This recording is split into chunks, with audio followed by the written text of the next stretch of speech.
How you doing, guys? This is Eric from Wasteland.com. This video is going to be about how to make your own target stand for if you're going to an outdoor target range that doesn't have its own stands or supplied equipment or whatever, or if you're just at your own property or anywhere that you just need to be able to shoot paper targets and need something to attach them to. This freestanding target stand, or whatever you want to call it, is easy to make. If the audio quality in here is bad, it's just my garage, so sorry for the echo.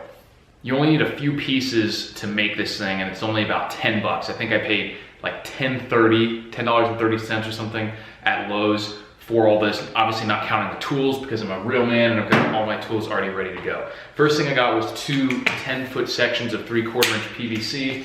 You can use larger or smaller size if you want. I wouldn't go too much smaller, there's just no reason to. It might be fairly flimsy, and any larger is just more expensive and heavier. So 3/4 inches suited. You could use 1/2 inch if you want.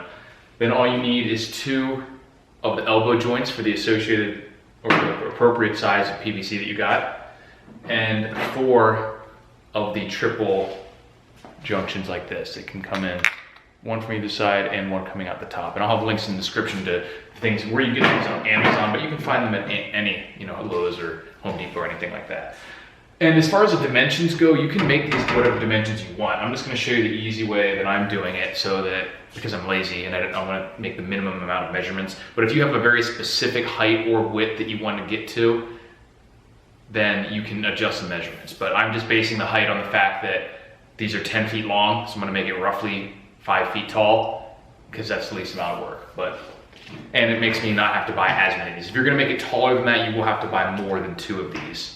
The only tools you need for this, a marker, some kind of pen, tape measure, and a PVC cutter. It's very easy if you have one of these. If you don't, you can of course just use a hacksaw.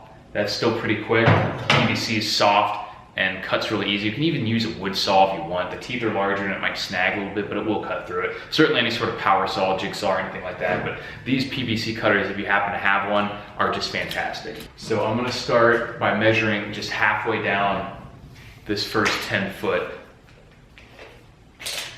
So we're just gonna go 5 feet. Whoop, came off, perfect. That's right there. I'll just pinch it. That way it doesn't matter if it comes off. That is 5 feet.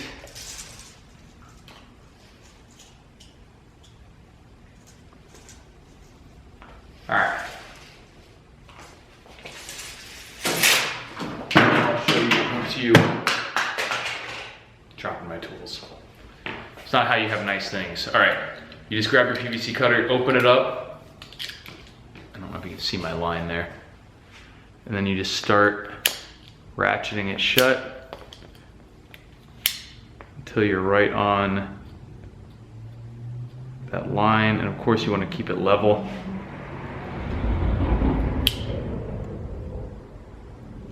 And these things are so easy.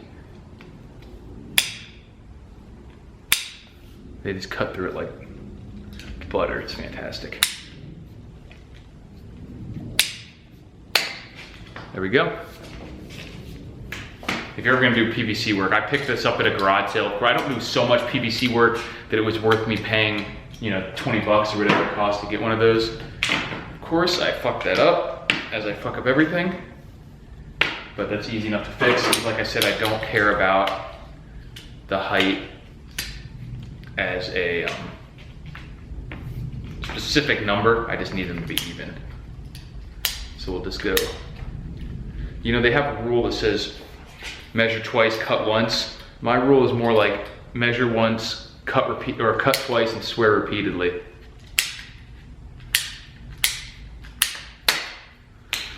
Much better. So now I got these 2, and we are gonna eventually, in a minute, or actually might as well do it now, cut these in half again to make the fit for the crossbar with these. So we're just gonna repeat that process one more time. And this time it doesn't even really matter, strictly speaking, if they're halfway. In fact, you don't necessarily want it to be halfway. You just want it to be however far apart you want the top and the bottom. So I mean, it depends on the type of targets. I'm gonna say probably want 18 or 24 inches, depending on what size targets you want. And the easiest way to do it after the fact is just have a piece of cardboard or a board and then attach your targets to that. So I'm gonna go roughly 24 inches, just shy of 24 inches for the top part. In fact, because of the addition of the pieces in there, I'm only gonna go 22 inches. And actually I'm gonna just probably go 20. Because you have this piece adds on, these pieces in there, so the bar will be about 20. Yeah, so I'll go 20 inches, and we'll see how that works. I don't think it'll be, because if they're too far apart to where you can attach it directly, you can just staple the targets to the piece of cardboard that's on there. So we're gonna go 20 inches. If I can line this up right. As you can see, I'm very lazy and sloppy with the way I measure things. But with a project like this, I try to stick with projects that really doesn't matter, because then I won't make any disasters. Okay.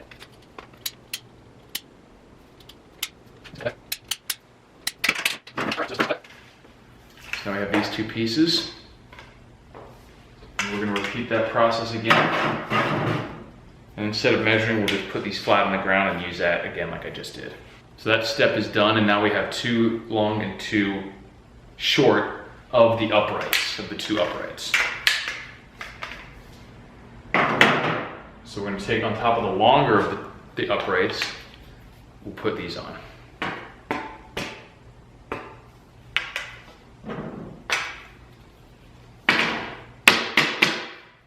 Like that, and then we're going to stick the shorter pieces back on top. So we're just putting it back together, we're just adding the ability for there to be a beam between them.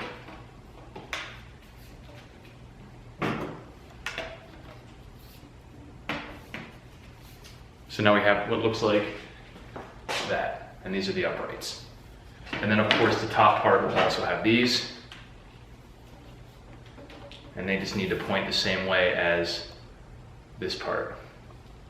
But there's no reason to glue these on. One of the advantages of making this, you don't want to glue these on because you can disassemble it and take it in any normal car, even put it in a range bag maybe, depending on what kind of duffel bag or something you have, and that way it won't take up a lot of space. So if you glue it, you better have a truck or a van or something like that, and I just don't see any reason to do that, especially because it'll make it a lot harder to repair if you have a bullet go through one of these, which will eventually happen probably. Then you're gonna have to eventually replace some piece of this. And the more you glue it together, the bigger the piece you will have to replace, and the more work you'll have to do to reconstruct it. So it's plenty tight enough. There's not gonna be a lot of forces acting on it in those directions that would pull this apart. If you're really worried about it, you could tape them. But if you just bang those together, they're gonna be pretty snug. So those are our uprights. And of course the bottom is gonna have the other L piece.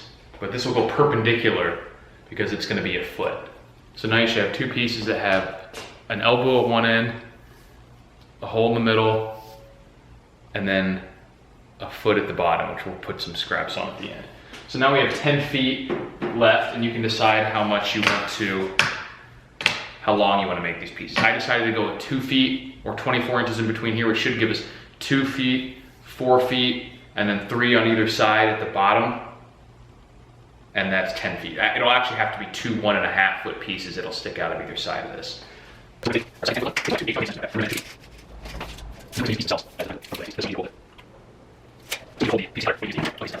So once again, we'll grab our thing, open it up.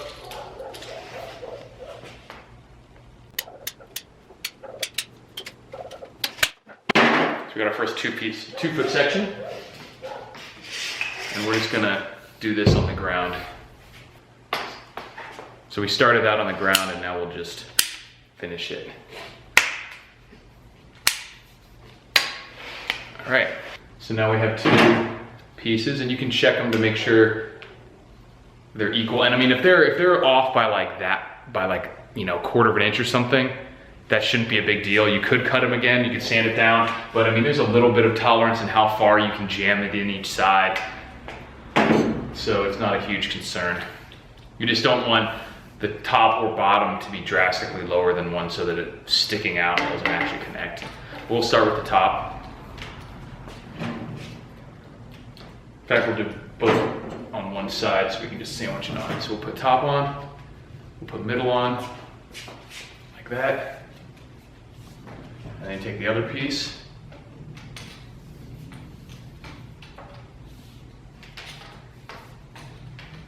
Put it like that. So basically this is the template, the top part that you will be hanging the target in between these. One of the easiest way to do it is to use zip ties or some sort of semi-permanent method to attach a piece of something replaceable, like a piece of cardboard or some really thin sheet of kind of almost like plywood, like that laminate wood, I don't know what else they call it. And then just either staple or have it stick up actually a little bit past the round beam, and then you can just use binder clips to hold the targets on. That makes it really fast to attach targets. So it's probably better to make these a little bit closer together than your targets actually are. That way you can use binder clips. So that's done, and now we just have to cut the bottom or the last remaining piece into two. These are a little crooked. Into two halves, and then cut each half into halves, and then put them on either side, and then we will be done.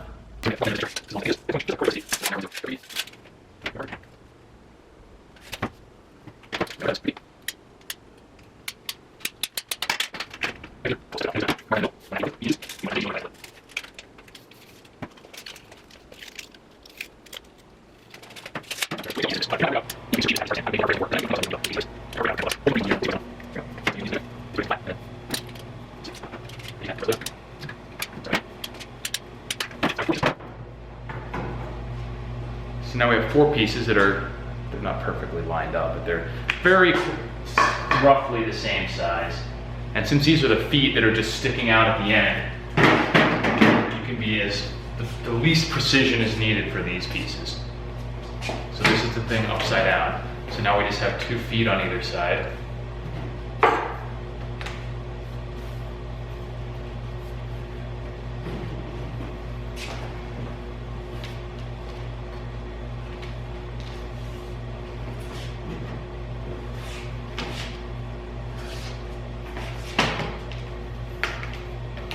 Now one thing, and that's pretty much it. That is as it's done.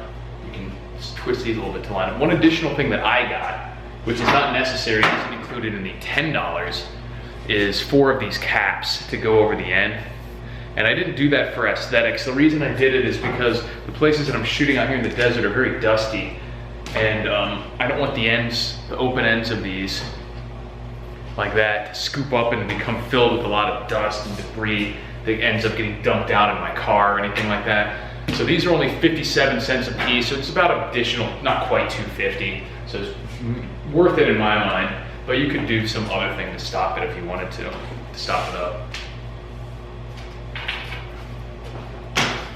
And there you have it.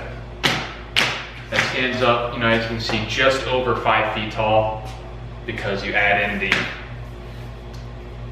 thickness of this one, so it's probably like 5'6" or something. Because I'm 5'10", and that's, you know, a few inches shorter than me. And bam, there you have it. All you have to do is get a piece of cardboard or something. You can tie them directly, but if you have big enough clamps, you can clamp the target directly to this, but it is round, so it might not work that well. I do recommend putting a piece of cardboard on there and then just attaching the targets to the cardboard. It's just quicker too when you're out there at the range. So like I mentioned with the measurements, I just eyeballed this because I know I'm going to put cardboard on it. So I have some targets that won't fit in there, some that'll be bigger than that. But you can change that either by adding more of these cross beams, and for every cross beam you just take this distance and add that into how much total feet you need, and add an extra one of these, or extra pair of these. So you could have another beam here, you could have, you know, cross beams going all the way down if you wanted. The easier solution is, like I said, to just make this a fairly big distance, put a piece of cardboard or thin sheet of wood on there, and then attach the target to that either with a staple gun or simply binder clips. And that's the easiest way to do it. So that's it for $10, and it's very easy to take apart quickly as well. It's lightweight, great. Actually, like you said, as seen, it's $12 because of the caps on the end, but those are functionally, don't make a difference functionally. They're just so that it doesn't scoop up dust. So here is the target stand. When it gets windy out here, I'll have to weight it down like this. And I think another option is to make these legs shorter so it's not affected by the wind as much. But as you can see, I added a gong target. You can't use that very close, it's for farther distances. And one of the things that I actually really like that I added onto this was I epoxied some magnets on here so I can set these aluminum cans, because we use a lot of aluminum cans for like dog food and stuff like that, vegetables. And it allows them to, when you hit it, it'll knock it off, but it's strong enough that you don't have to balance it up there or the wind isn't going to take them off. And so it allows for cheap targets that it can be sort of reactive. And then of course you can just staple any normal target on there like that as well. Pretty cheap, not bad. Obviously the $10 doesn't include the gong or the cans, but the magnets are pretty cheap. You can get one of those magnet bars from Harvard Freight for free with any purchase with one of those coupons, and then you just pull those magnets out of it. That's what I did with that.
Especially because it'll make it a lot harder to repair if you have a bullet go through one of these.